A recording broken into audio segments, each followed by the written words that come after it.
Excel has a lot of features that can make your work faster and easier. This includes navigating around a large worksheet. Excel allows you to move around quickly. The secret is simply with the use of CTRL and ARROW. This video will quickly guide you on how to do it.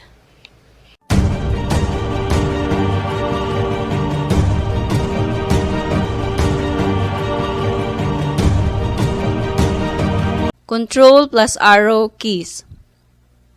In order to navigate the table quickly, make use of the Control and Arrow keys. Hold Control and Arrow down to go down to the last cell of the column. Control plus Arrow up to go up to the topmost cell. Control plus Arrow right to go to the last cell of the row. And Control plus Arrow left to go to the first cell of the row.